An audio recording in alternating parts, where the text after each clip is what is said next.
So I don't even know what I was doing this week, but I was doing something and I knew that the Lord wanted us to talk about those walls of Jericho. And I'm like, okay, God, what does that have to do with transformation? What does that have to do with change? What does that have to do with anything? And as I sat and I studied and I meditated, I'm like, oh, okay, I see where we're going.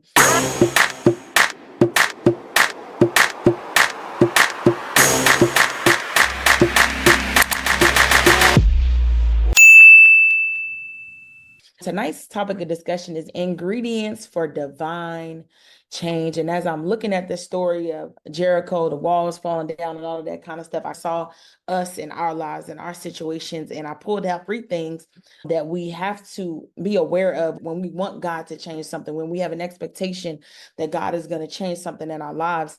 And so I'm going to start out with a little question. Have you ever felt trapped?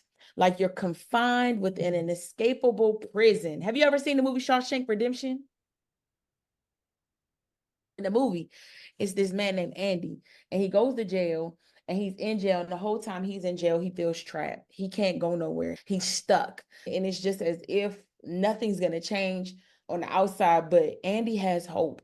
He has hope that he is going to get out of this jail cell, and he has hope, and he never lets go of that hope regardless of the situation, regardless of him being in prison. Doesn't matter how bad it looks, how bad he feels, how bad the situation may be. He never lost hope. And at the end of the movie, he was able to escape prison because he chipped away seamlessly. He just kept chipping away at the rock that was in the prison cell. He was determined to be free. He was determined that he would not live the rest of his life in prison. And I say all that to say that's the kind of determination that we need to have. We need to have the mindset of Andy. Like, we are so determined to break through our obstacles, to break through our mountains of fear, our mountains of self-doubt, our mountains of suffocating in a routine, our mountains, like whatever is keeping us in bondage. We have to be persistent and diligent and have the mindset of Andy that says, I'm not going to lose hope. I'm going to chip away, and I'm going to chip away each and every day to do whatever I need to do to break through whatever this wall is in my life, to break through whatever is stopping me from living my full potential, whatever is stopping me from being the greatest and the best that God has called me to be. Whatever that is, I'm willing to do it, right? And the story of the Israelites is very similar to the Shawshank Redemption story. It is a blueprint for us on how we can achieve a transformed life. And what we'll see is the walls of Jericho were very real. They weren't fake, but they also represent the walls that are in our lives, the obstacles that are in our lives, the hindrances that we experience, the fear that we deal with. Those are the walls that we have in our lives that are really stopping us from getting to the promised land. Because what we'll see in the story, and we're not going to read the story, but when we look at what happened with the Israelites, we know God gave them the promised land. And so the city of Jericho, though, was this fortified, like, you ain't getting in city that was surrounded by this wall that seemed to be so impenetrable. It seemed to be like the end all be all. I don't know how we're going to make it through this. But on the other side of this wall is the promised land. On the other side of this obstacle that we have, that is the city of Jericho, this city that seems impenetrable, this daunting task that God has put before us. On the other side of that obstacle, on the other side of that wall, on the other side of that tragedy, on the other side of whatever it is, our victory.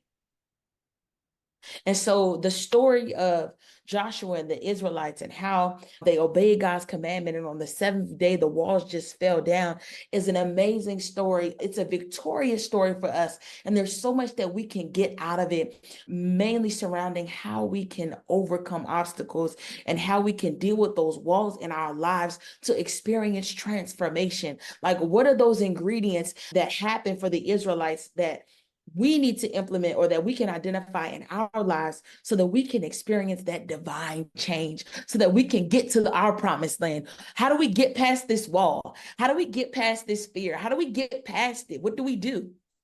And we're just going to look at the story, and we're going to talk about 3 ingredients to really understand that God is faithful and his ways, though, are unconventional, and his unconventional ways should not stop us from being obedient to what it is that he has asked us to do, so that we can get to that promised land. That's what we want to get to. And so the first ingredient that I pulled out of the story, and I had it for you. It's in Joshua Joshua chapter 6, Joyce. That's where you can find us there. Thank you. The first ingredient that we have in really being able to identify our ingredients for divine change is we have to be able to identify our walls. What is my modern day wall of Jericho? What is it? What does it look like? Is it a bad habit? Is it a bad friendship that I'm still in that God told me to let go of? Is it like, what is the wall? Is it fear of failure? Is it the fear of what other people are going to say? What is our wall? Because what we can't do is expect God to do a miracle or intervene divinely if we're not honest about what our walls are. And I think sometimes in Christendom, and this is just my opinion, not in the lesson, but I think we celebrate masks. I think to a certain extent, we celebrate people putting on a mask and saying, oh, I'm blessed and highly favored. And not to say that there's anything wrong with speaking other than what your situation is, but when it's you and God, you need to be able to say, oh, God, this is a wall. Oh, God, this is a barrier. This is this thing, whether it's an addiction, whether it's fear, whether it's finances, whether it's family members, like this thing is a wall and it is stopping me from getting to my promised land. Like I can fully identify and assess and understand that I'm dealing with something. And even though I'm still blessed and highly favored, God, I need you to intervene. I need you to help me deal with this wall. I can't walk around high and mighty and say, oh, everything is all great and all good. And then, God is just sitting there, okay. The song says, oh, what meaningless burdens we carry, all because we don't bring them to God in prayer. All because we act as if everything is good, and it's not. That was me. No, because, okay, so you have issues, but I had never, I think it was, I don't remember exactly, but I had never was truly honest with him as far as like, I'm feeling some unbelief right now because I always grew up like faking it till you make it. Like he don't know that I'm already thinking Exactly. this thought. You know what I'm Exactly. saying? So the way we grew up is like, I don't want to disappoint God. I don't want to actually say it to his face. Uh-huh. And so once I started to, the key to it really is be honest with yourself. And then it's way more easy to be honest with God when you don't have that. Because when I wasn't being honest with myself, I was still carrying this shame and this all these things. Because you're like, you just release it, then it won't be so heavy. For at least for me, once I released it, it was like, it wasn't that bad. No. It felt so heavy, like it was breaking me down. But yes. No, I think the enemy wins sometimes because, especially as Black people, since it's us Black people only, we like to carry heavy burdens. We like to put the weight of the world on our shoulders. We like to not just carry our burdens, but matter of fact, I'm gonna carry yours. I'm gonna carry my sisters. I'm gonna carry my mothers. I'm gonna carry my best friends. I'm gonna carry everybody's burden on my back, and not understanding that those can be hindrances. And the psalmist herself, Erica Badu, we talked about this. Bag lady, you're gonna hurt your back. Dragging all of and that. you think you're strong. Yeah. That's what we saw growing up, that they take it all. They're so strong. They strong Black women. They can do it. And I'm like, first of all, I don't want to be always strong. So I think we just got to debunk that thing of being strong means like you have no issues. Being strong is being able to identify your issues, changing it. Exactly. So that's when you stuck in this, you still not strong. That's very much weakness. And I didn't know that at first. I'm like, what do you mean you ain't dealing with it? How you know if I'm strong or I'm weak? How you know? How you don't know? How? But really, you do know, because when you don't face that challenge of actually facing what the problem is to even get to the other side, you're strong when you actually sit down. You know what? I don't believe right now. I don't feel this way. However it is, if you just sit there and you pour it out to him, it's easier for him to be able to help me.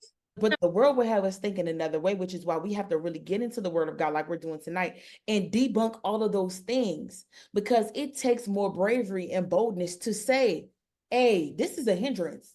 Hey, I don't got this. Hey, this is too much, God, versus us faking it till we make it acting like I got it. And we walking around like this, crippled, limping, crippled, one leg, crippled, because we're not honest with what our walls are. The Israelites, They knew that they couldn't just charge at that wall. They knew it. And they were able to say, okay, something got to happen here because this not going to add up to a win. This is not like this wall is impenetrable. And so we have to be like the Israelites in a sense and be able to identify, hey, this thing is bigger than me, God. I need you to step in. I need your divine intervention. I'm identifying and assessing that this is a wall for me. I can't do this by myself. Whatever our wall is, we have to be able to admit it and acknowledge that, okay, this is a thing for me. Losing weight, exercising, this is a thing for me, Holy Ghost. I need you to wake me up. I need you to really push me out of the bed. I don't need to just go to Google and look up a weight loss plan. I need a divine intervention for this temple that you have given me because I need help. Google's not helping me. I've tried Google. It's not working. We have to be able to identify those walls in our lives so that we can get our breakthrough. That way you can actually be intentional about stuff. You have to be intentional. Yes. So you got to find, this is my good, this is my bad part. And that's the only way you're going to be able to grow, at least for me. The only way that I'm able to grow is when I'm being vulnerable. Absolutely. And that's when I grow the most, when I'm being vulnerable and actually telling the ugly truths of life, of my life anyway. Stop hitting our heads against this wall because we're trying to do it ourselves and finally say, okay, God, what are we going to do? And after the fight, you're like, okay, all right, my head hurt, this migraine won't go away. What are we going to do? So that takes us to our second ingredient. The first one is identifying our walls, being able to really say, okay, this is a wall. And I encourage you to really take the time and really meditate. What are some walls in my life that I could really give to God, that I could really write down and say, okay, these are some walls. These are some personal walls that are hindering me from getting to that next level, from getting to that place where I know God wants me to be. Write them down. Now, the second ingredient, once we are able to be mature enough, because that's a maturity thing. It takes maturity to admit that this is a wall in my life. Like I have a problem drinking. I have a problem smoking. This is a wall. This is whatever it is. This is a wall.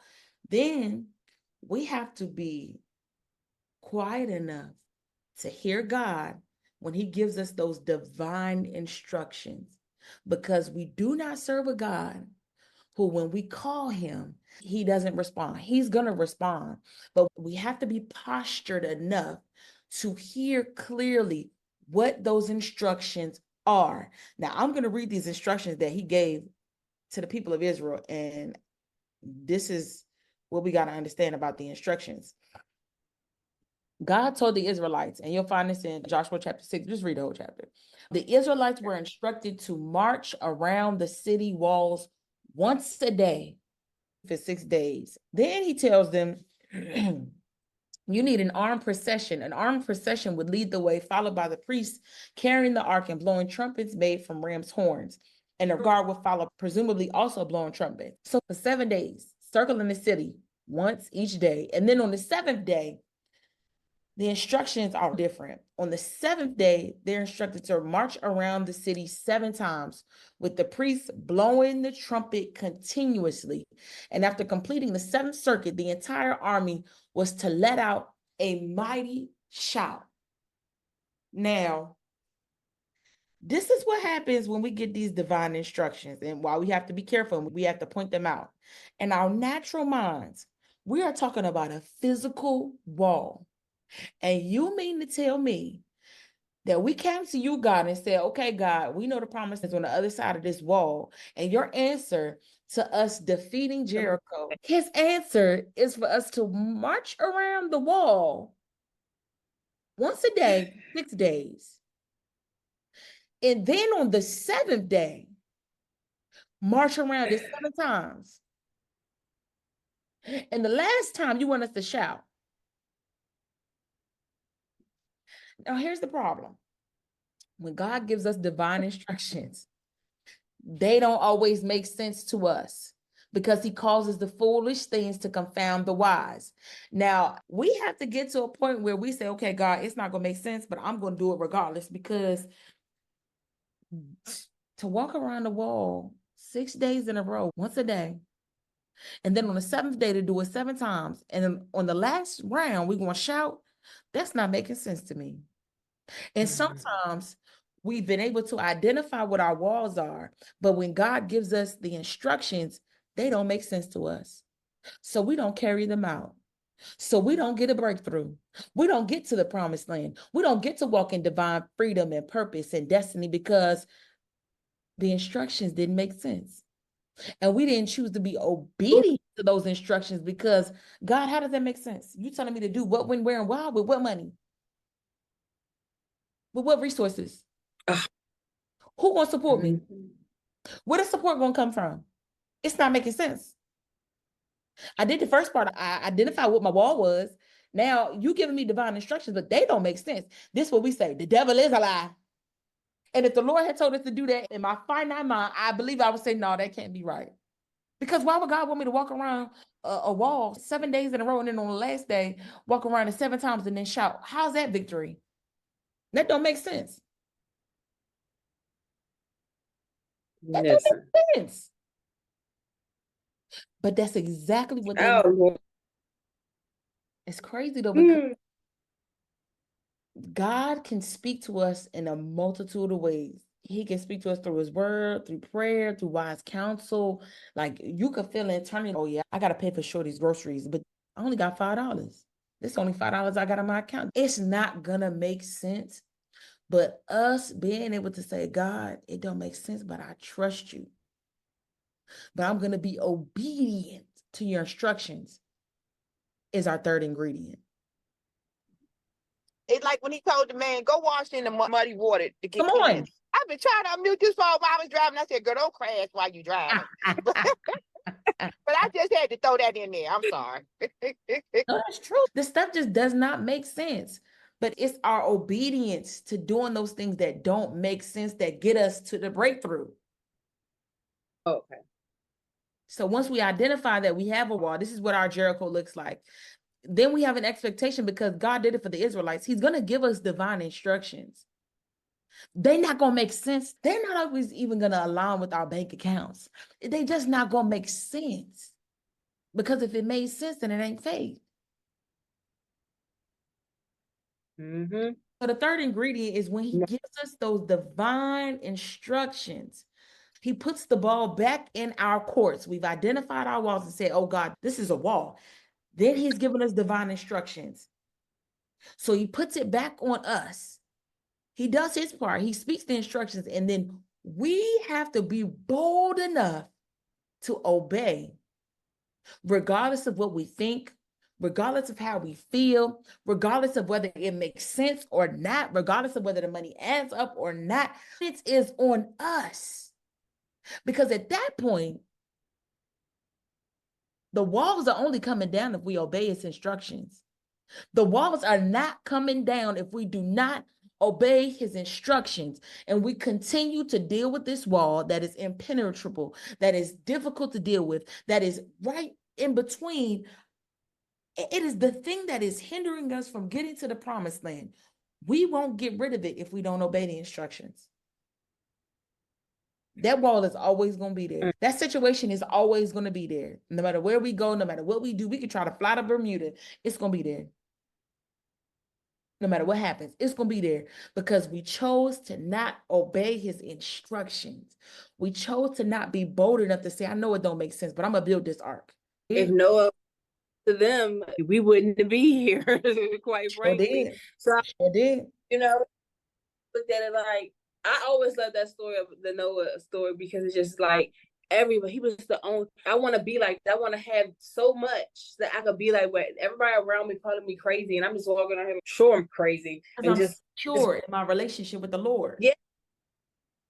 So assured that he just, yes, my prayer is to be like people before us. Radical obedience is essential. It is the last ingredient we're discussing, but it is the most important because telling him about our walls, hearing the divine instructions do nothing for us unless we boldly obey and do what he asks us to do. Essentially, we're wasting air telling him about these walls, and he gives us these instructions, and then we don't do what he asked us to do. We're not redeeming the time. We're wasting time.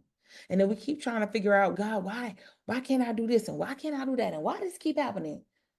And he goes back and says, did you follow the divine instructions that I gave you? And for me, it happens a lot this way because my brain, for whatever reason, goes 100 miles an hour. And I be trying to get to step 20. And I be like, okay, God, why are we not at step 20? And he's like, you skipped step 2. You so excited to get to 20, but you weren't a good steward over step number 2. He said, be faithful over few things, and I'll make you a ruler over many. We have to be faithful over the instructions that God has given us, those divine instructions. We have to be bold enough to be faithful to them, regardless of whether it's just us on the line. That should not stop us. So we have to be able to get to a place where we can say, okay, I know I heard God. And this is a personal one. I know I heard God tell me to marry him. Nobody thinks it makes sense. People don't understand it. But I know I heard God. So at that point, the onus is on me. I asked God for an answer. He gave it to me. Do I marry him or marry the wrong person? Or marry the person that I want? Or marry the person that my flesh desires? Which one? So we have to be able to really be honest with ourselves, like you said in the beginning, Joycey, and identify those walls. And once we're able to identify them, the floodgates open. God speaks. But when he speaks, what do we do with his instruction? Because to me, I feel like when you don't, it's a cycle. And the cycle that because I look at it like in 2 ways, right? Because I know that we put ourselves in cycles when we're not obedient, right? But I also know the devil likes when we're in cycles because he doesn't have to bother us. Because we're not progressing. He doesn't have to do the work right now because we're in a cycle. Now, we in our own way. And we blame a lot of it on the enemy when it's us. It's our lack of obedience. And we're just doing this same thing over and over again. And we got to realize when you're in a cycle, it takes a minute, whether it takes 6 months to a year, however long it takes to get out of a cycle. It takes time to get out of a cycle. That's less time that you're spending just in the word of God or your goals, your ambitions, any of those things. So you're just taking time away from, like you said, wasting air, taking time away from things. And it's not just that for ourselves, we're connected to somebody else's blessing. So not only are we not doing what we're supposed to do for ourselves, someone who's connected to us have benefited from it. The cycle is the timekeeper. We're in this unnecessary cycle where we've been moved on. But I guess the way I look at it, he's never going to bless you unless you learn those lessons in that cycle. He can't necessarily trust you with anything else unless you get the jewels from this cycle of your life to go to the next cycle. Because how he going to trust you if you're messing up on $1? How he going to trust you with $100? He won't. It's like you have to be intentional in those areas so that he can bless us and get us out that cycle. We have the ability, the authority, the divine opportunity to get out of any cycle. And honestly, the cycle could be our wall. The cycle could be what's stopping us from getting to that promise. God has given us the authority and the ability to experience divine change if we just stick with the ingredients, if we just stick to what he told us to do, when he told us to do it, and be bold enough to do that thing and not look back. That's it. That's all I got. Be mindful of those divine instructions and be obedient. If you don't do what you're supposed to do, the instructions not going to change. That's the thing. Them instructions don't change. And we ask sometimes, God, what else you want me to do? He's the first thing I told you. I didn't change it. I don't change my mind. You didn't do the first thing. You're trying to get to 2, 3, 4, and 5. You didn't do 1. Exactly. That's me too. Like I'll be standing on step 1 and my brain is on 20. That's like, it. How I'm supposed to get there? How your feet supposed to move? Did you figure that part out yet? Or you just on 20? Because you see the vision, but you don't see the part in between, the hard stuff. Yep. So on that step, focusing on that instruction is powerful.